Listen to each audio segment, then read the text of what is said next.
Thank you, Mr. Deputy Speaker. And can I start by thanking the right honourable gentleman for securing this debate. It is timely, it is necessary, and as others have said, I hope the BBC is listening. Mr. Deputy Speaker, a few constituents in my time have told me that I have a face for radio. And so I have been particularly grateful for BBC Radio Devon. It has been the opportunity for me to be able to talk about local issues.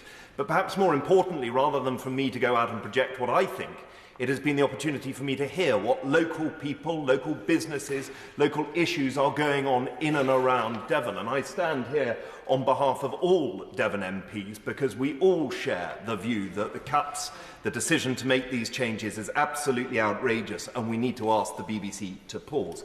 I should, Mr. Deputy Speaker, in my remarks just pay tribute to some of the extraordinary radio presenters that we have in Devon, from John Akers to Michael Checker to David Fitzgerald to Pippa Quelch to David Shepherd and to Tony Buckland. And last year we lost one of our great radio DJs in the form of Gordon Sparks, who was a lifelong Argyle supporter. He ended up using the radio to talk about this local football team to such a level that he had a lifetime of followers. And when he died, there were extraordinary tributes to him across all of Devon. And yet actually it's not just the presenters, it's the extraordinary production teams as well, who are working tirelessly to ensure that we are up to date with local information.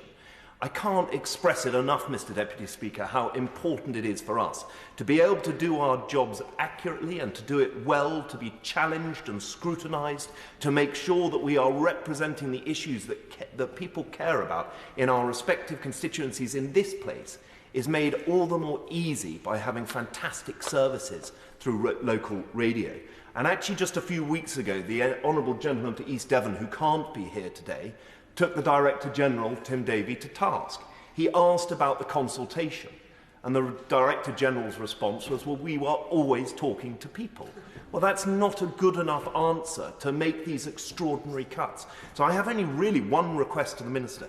If the BBC is not going to do a proper consultation, then we must ask them to do a consultation, a fully formed consultation, so that we can look at the impact on this, so that we can actually motivate our constituents to recognise that what they hold dear may very well be taken away from them.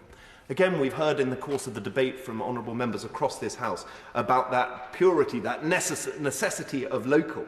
And localism is important to all of us. We talk about it nearly every day in every speech and on every topic. And the honourable gentleman from Swindon made this point about merging Gloucestershire and Wiltshire together. Well, exactly the same is happening between Devon and Cornwall. And I don't need to tell you, Mr. Deputy Speaker, that the rivalries between Devon and Cornwall will only be exacerbated if this merger goes ahead.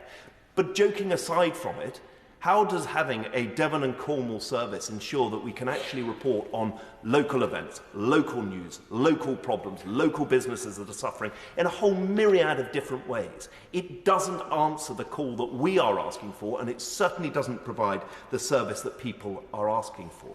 And I just make the point about the licence fee.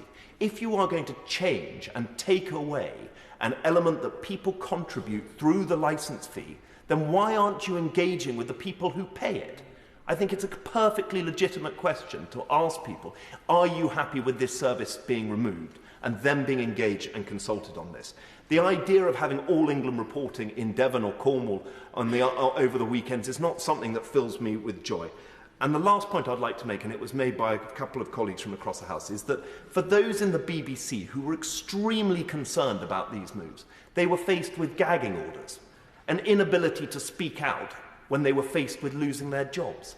I cannot understand how a public body has been allowed to behave in this manner, how it has been allowed to remove a service, and all the while restricting its own employees from speaking out about it.